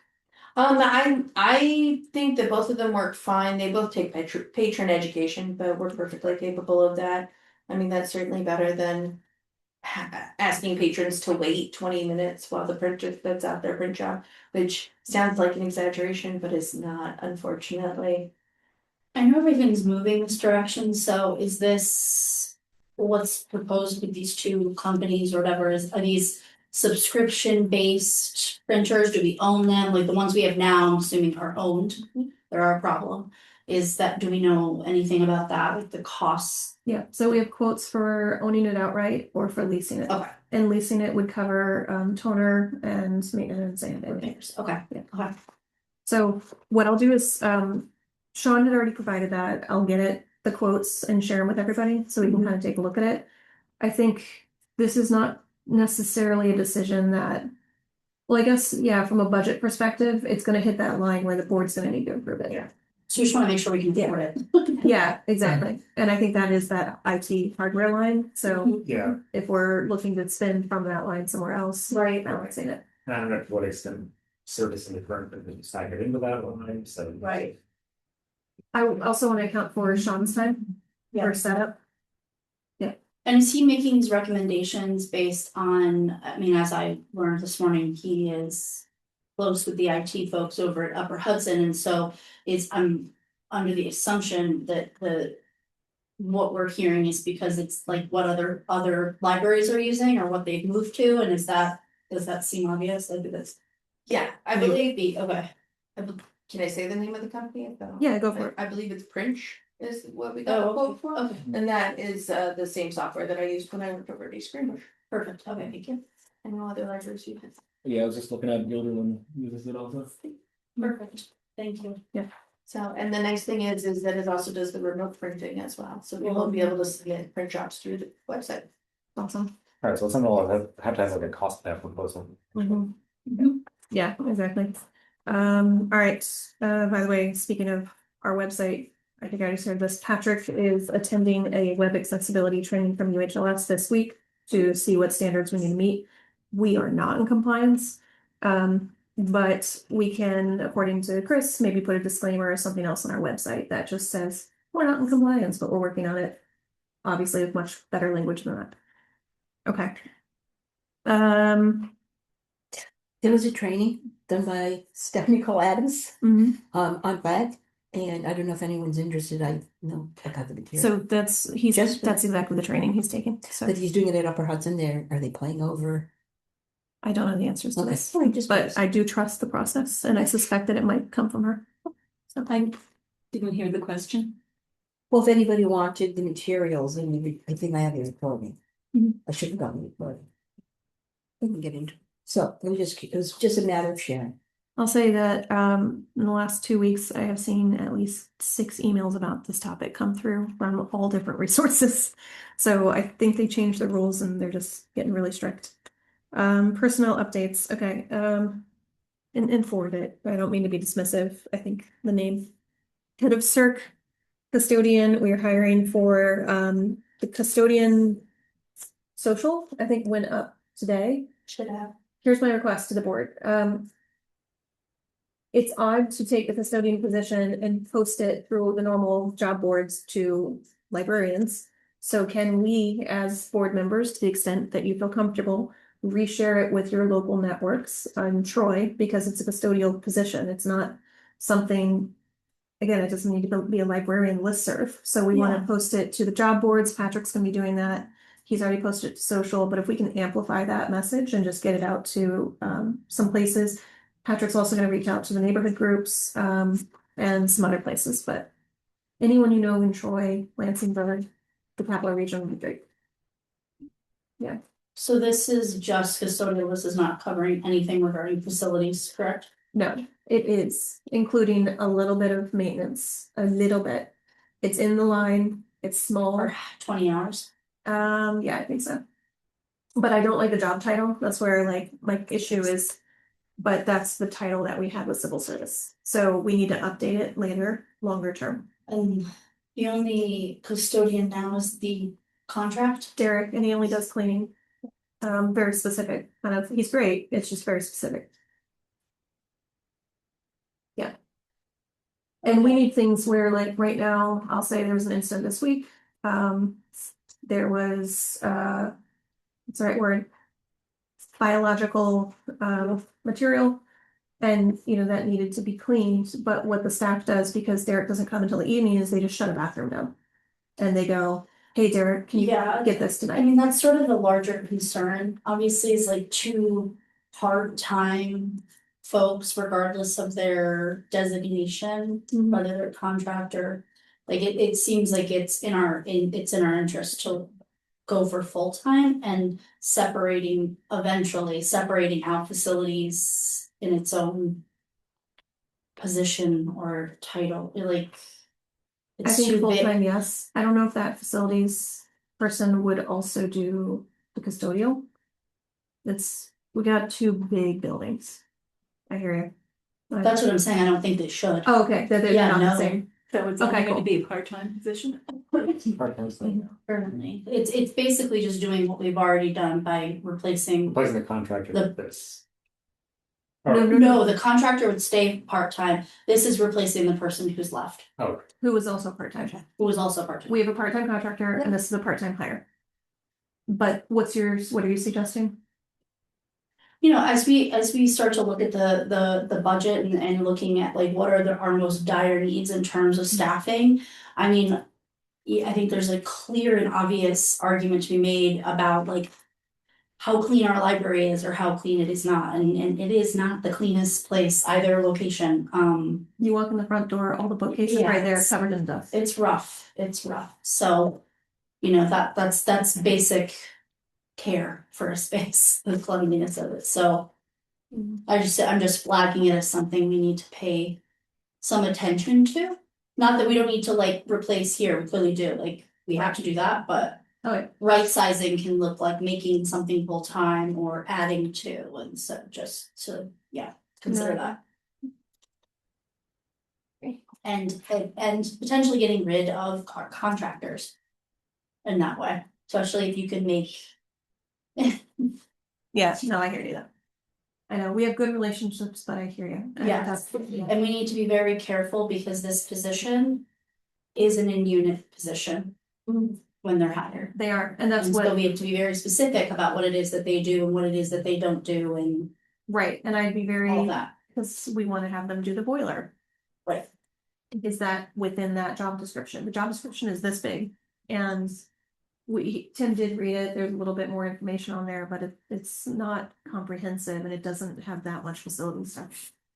So, and would they be willing to go full-time, long-term? And if they did, would that be the right person for the job? If the job duties did expand? Right. All right, is it okay to keep going? Yes. Ashley, I do want to point out, on that call with Chris, you gave a really good recommendation, that, again, since kind of taking over that email for director for a short period of time and forwarding things, I noticed that he gets CC'd on every single listserv from UHLS, and there's a listserv for youth, adult services, CERC, catalog, collection, I might be separate. And they're coming in from UHLS with information and resources constantly. Directors, are any of us on a board listserv? No. I've never seen that. So you said, what if we had one? And Chris went, huh, that's a good idea. Yeah, and I think I was trying to articulate not just about being on a listserv, but about the directors, as we understand, meet together, they're able to utilize this is who we use for such and such, this is how we dealt with this issue, here's who we went. We don't have any of that, but we're sort of tasked with creating policy, prioritizing facilities, doing all of these things, and so I just think that for a position that is unpaid, there's a ton of labor that goes into this board and to all of those boards. And so I think it would make a lot of sense in terms of providing support that the system prioritize supporting board members. So, yeah.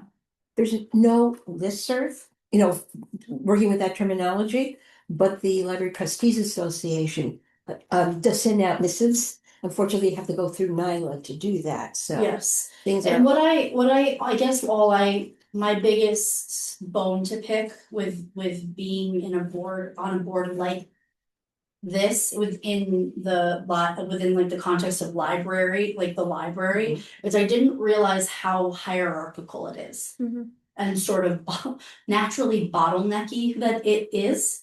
And I find that frustrating. And so, for instance, if in good faith I want to say, oh man, we don't have a policy on such and such, having to go through all of these channels to hopefully it's so insanely slow, and it's frowned upon when you reach out just when you're looking to get information about something. And so I'd like to figure out a way to stop that, because if you don't, unless you have a personal relationship with somebody on another board, it's looked down upon to reach out to others, and I don't know why. I don't know why we can't information share with each other. Or it's a threat when we contact another library. And they get upset because then they tell the director, and I'm not saying people can communicate with each other, but it's just very odd. Yeah. It's very odd. well, that's really interesting. To be honest, I don't think I can remember ever having that kind of issue that everyone was very sharing, and especially the Upper Hudson board. I mean, everybody was sharing what they were working on, what they were doing, and they were always very Hold on, welcoming. let me ask that. But that's Are you- bottleneck too. What are you talking about? When you were the representative? Yes. Right, but that's the problem, is that Ashley's the chair of the Policy and Governance Committee, Mm-hmm. and she has to either go to Marie, to go to UHLS, to ask a question, to come back, or she has to go to me, to go to Chris, to go to them. Or go to the But that's director. going to Upper Hudson itself, Mhm. if there's a process. But I think anyone could have called, for example, I keep talking about Bethlehem working on their space. Mhm. I think I could have just called Lisa and said, what's going on, directly, because I knew her, she knew me. But anyone else on the board, if they were interested, could have called her too, and she would have shared that information. But I don't know that everybody moves like that. Okay. That's not been my As I said, experience. And sorry, I don't know, Lisa, so what is she a director or a board? Oh, she was a board member, so we could each call each other. I could call someone at Albany Public, one of the board members, and say, what's going on and what were you talking about and how does that work? But those are relationships that you naturally Right. sort of put into place by being that representative over that time. Okay. There's no official mechanism in which anybody really knows each other. Oh, which you know okay, each you're other looking for outside of something that. official. No, it was all very networky. You know, when you talk to others, and going to conference, going to other places. But if you're not the representative, how would that happen? Naturally. again, no official way, but oh, Right. you hear about something, oh, you're the chair of that, say, get in touch with them, or do you want me to do it? It doesn't matter, and then say, here's the number, here's your email, go talk to her. Yeah, Or him, or whomever, it's just. Right. I would love to just have the same level of architecture that the actual library staff has, to at least have like a board of trustees, like as board president, I would love to be on something where all the board presidents get a thing and we can talk. As a treasurer, it would be cool to have the treasurers as, like, and then have a larger one for everyone where we can also post notice to or things of Yes. that sort. Like, in what way would we find out, for instance, like, we found out this morning only because we were on a call with Chris that we Exactly. called for, that we wanted to have. That and I know we're putting the pause on it right now, but with regard to the long range planning, we find out that, oh, actually APL is using library strategies out of St. Paul. That would have been great to know, because there was a call with them and we got to find out like who they are and certainly how much they are. Mhm. But to know that the library right across the river has been using them for their long range plan, wouldn't it have been nice to talk to that library and say, hey, how's it going? Like, what's the deal? How did you secure the funding to work with library strategies? This is what I'm talking about. Got it. So you need more networking, in a sense, Yeah, whether or not it's all official or there's some sort of way of talking to each other. yes, I know Upper Hudson had been talking at one point about treasurers getting together, but right. by title too. But there's gotta be a better networking.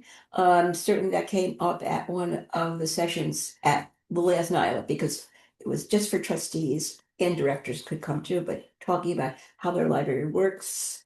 About 3 different topics, and we all got a chance to talk, and there's I'm got a gonna- list. Sorry, shut up. No, I just want to put it in the context of this is coming up not from other groups, other associations, specific to how does UHLS Yes. support Okay. us? And I want to say that because we're not feeling the support. We're feeling very alone. That's where Ashley was like, they've got to be able to help us more. And if you look in that New York State handbook, it The Blue says, Bible. yeah, if you find yourself without a director, contact the system for support. Yes. We did. Hi, we're contacting you for support. Yeah, and they said, well, we can post a job description, and we said, so can we. Yes, what else? Then you got it. I hear you, but Yeah, that's why Tim came in that time, Tim Burke came in and talked to that board yeah. when our director resigned, and we were like, now what? And he, Mm, maybe all his advice was I think it's a different, perfect, but it's slightly different style. Chris is new. Yeah. I think we're giving that good feedback. He responded really positively to it, and that's why I wanted to share it. And I wanted to just give you props for saying it, for saying we gotta ask him for more pushing on that. Mhm. Because when you did it, again, I think it's gonna be the kind of thing that positively impacts every board and all. And if he does it, he better put it in my name. Yeah, exactly. No. Sorry. do a little Just insertion. another man taking one. I'd like to add Yeah, a comment, and that's, I was shocked when I took my financial course that I took recently on how frequently the board was mentioned. Mhm. Now, this was not a course for board people, but just seemed like we're responsible for everything. Totally, So it highlights all the more need for training for us. absolutely. you said we learned that we're supposed to be reviewing payroll, Yes. which, there's just a lot that we didn't realize we were supposed to be empowered to own. So, okay, let's keep going. Hey, speaking of, we have to actually acknowledge donations in our board meeting when they come in, and who they came from and what they're for. For any amount or? That's a fun question, because you get weird moments with like cash where someone goes, here's $2 for a print job, by the way. Keep This the literally change. happened this week. Someone said, here's $2 and here's 20 for you, Oh, that's sweet. which is great. But now do we have to say Joe gave us $20 for, like, we don't know. They're not getting that If the do- information. Are you saying there needs to be a donation acceptance policy? There is literally, I was like, we literally drafted this though. We have. No, I- It's not a donation acceptance policy, it's more, hey, somebody's donated money, what do you want to do with it? Yeah, So it's more yeah. a question of designating where that money goes. An appropriate process so that it.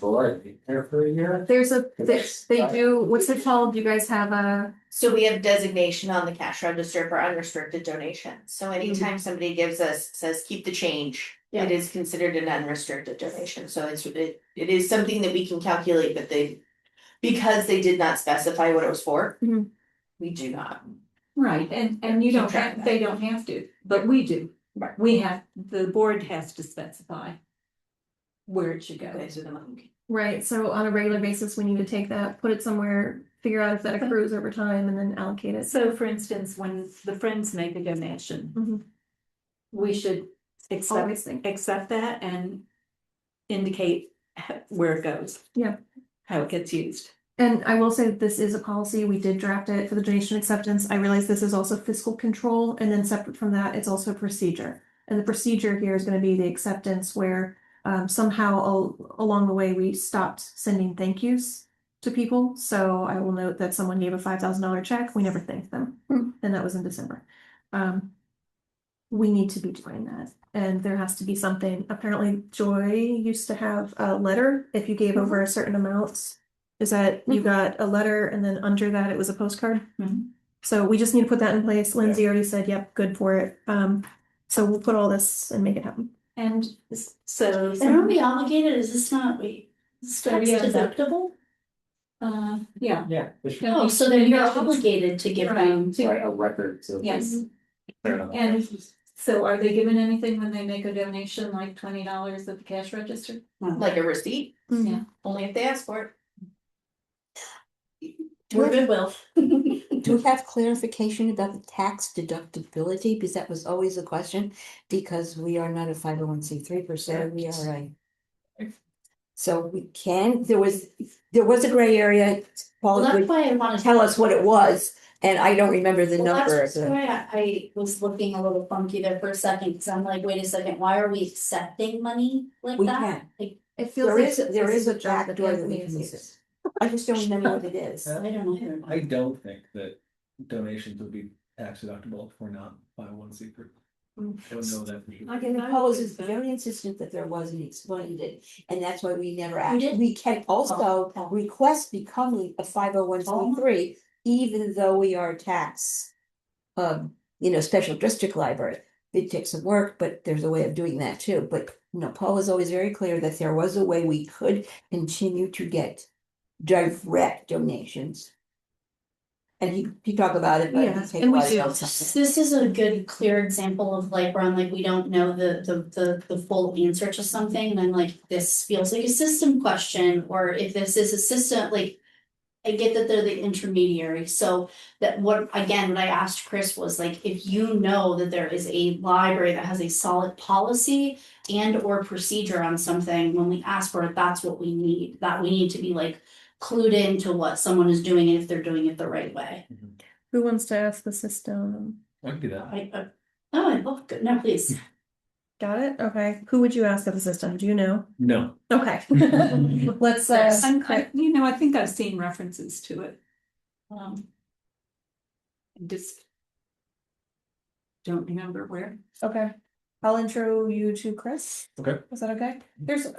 I'm not gonna do this like I have to be the only person to talk to Chris thing. Is everyone okay with that? Okay, great. Thank you.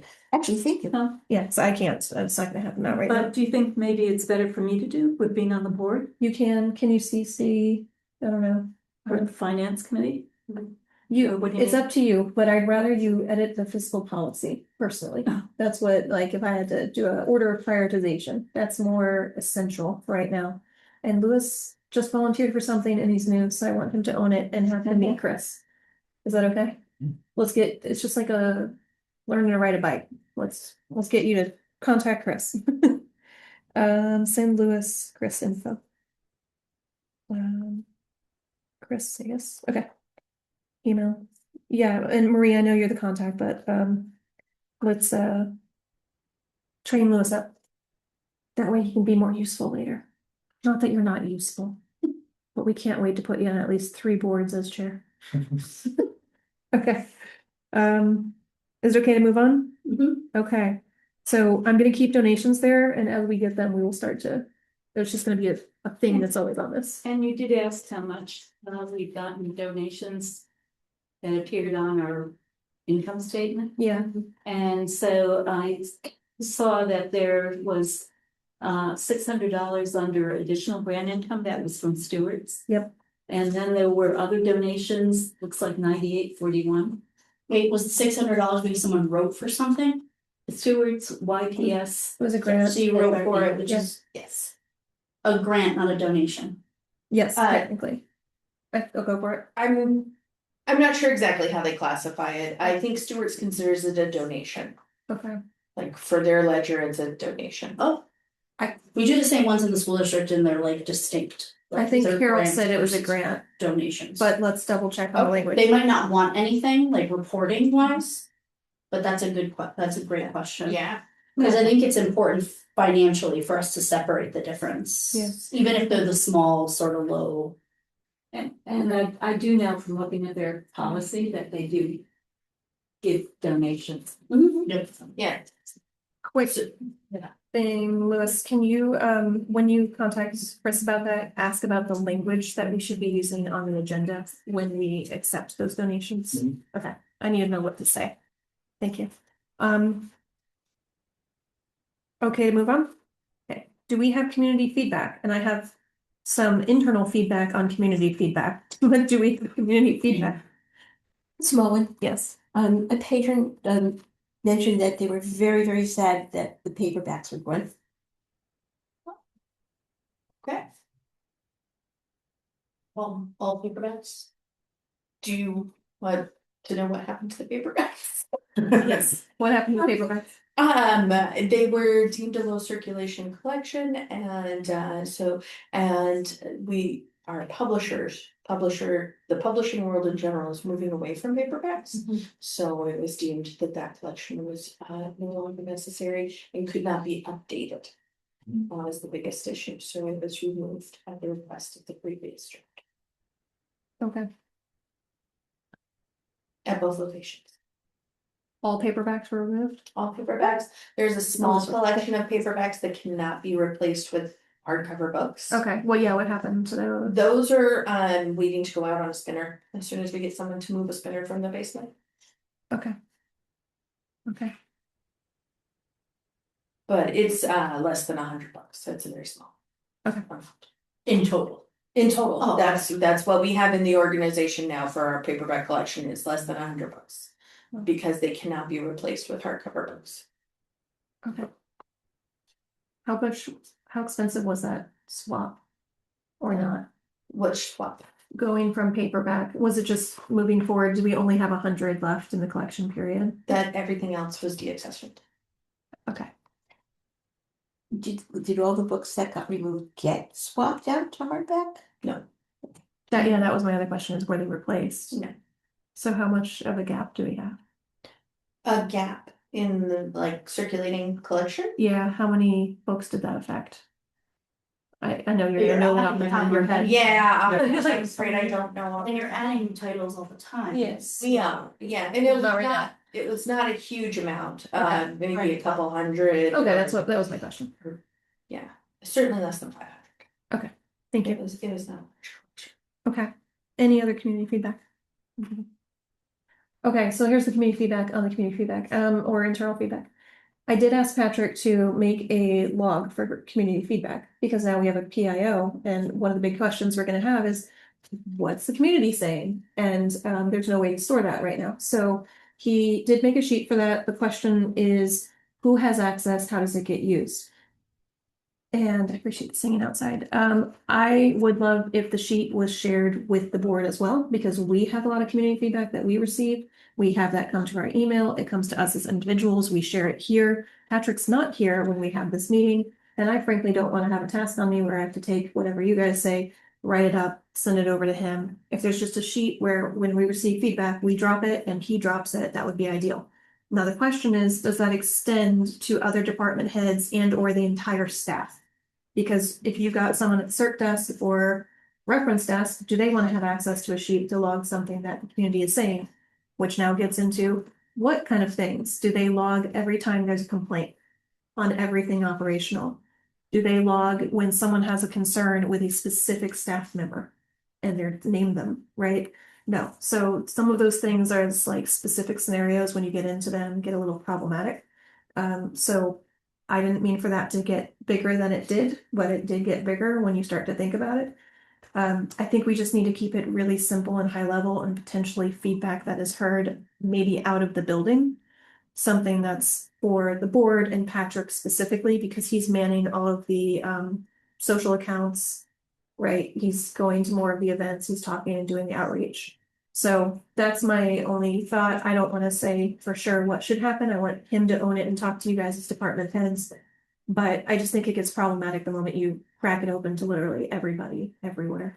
I'm also curious about now having been on this board long enough and watched it happen month after month, its usefulness It's as it sits here, Yeah. just in general, like why we do it. Right, If we're just gonna hear it and then nothing happens, wait, like what's the point of it why, in the context of this here, what do you mean? like on our agenda? Oh, So for instance, Evelyn said, I spoke to a patron and they said that the 100 paperbacks that are no longer there makes them sad. right, where does that go? Okay, The director should be Yeah. here receiving it, doing something with it. Yes. And I think that's the missing element is right now we don't have. Well, I think also tracking it speaks to that as well, Mhm. because then if we are seeing that we're getting a lot of Mhm. feedback about some change that we made. Sunday hours. Right, summer. then we can actually reflect that in our decision making going forward. So, yeah, I think there's a fear of, you know, we put it on the agenda, but we put it on the agenda just to sort of satisfy ourselves and listening to the community. well, exactly. Like, you say things and we don't really listen to that. Exactly, Right. and really, I would love to see, I don't. Not that I'm against tracking it, doing like I'm whatever you guys think is most effective is fine, but it seems most important in that role to go and talk and find out what people need versus just hoping that the same, you know, folks are gonna come and tell you, probably for some of them, some of the same grievances. It's a small portion of people. Because I went we're dipping into an area that is my area of expertise professionally. So this is one of those places where I want to have like a social listening thing set up with our public information officer where we can pull, for instance, all the Google reviews, all the reviews of the library here, here, here, and here, all the comments, all the feedback. You put it in a giant thing, we assess it, we look at topics, we identify X amount of complaints were this topic, right? It was hours, it was time, it was the late, or not the late fees, the damage fees, right? And then we can go, hey, 40% of our complaints in a year came from this, 30% from this, 5%, right? And we can prioritize against that. But it only works if we actually collect all the data. And my worry is here it's anecdotal and it allows a director to sit here, hear some quick anecdotal things from us and kind of dismiss them because otherwise, like the staff, you're hearing from people all day long. Yes. So I do find the board's public comment to be very isolated and small and kind of like Yes. tacked on when there's such a large world of feedback that we're not Yes. touching. And frankly, in the times I've received community feedback and given it back to this board, I'm getting it because the person saying it to me is saying it to me with the context that I sit on this board. And they otherwise would have maybe not shared anything at all, or maybe they do share it on Facebook. I don't know. Yeah, or we asked them. So it is odd. That's just not a typical thing to see. Yeah. Yes. I'll put question mark. Do we even want to do it? Okay. Okay. Do we have public comment? Judy, anything else? Just Judy. Just Judy. All right. We did lose them. I would like to motion, anything else? Good. I would like to, the next meeting is gonna be May 12th, at 5:30 PM. At Maine, I would like to make a motion to adjourn at 7:38 PM. Do I have a second? Second. Anthony wants it. All in favor? Motion. Have a good evening. Bye, Judy. Bye, Judy. Thank you, Judy. This week,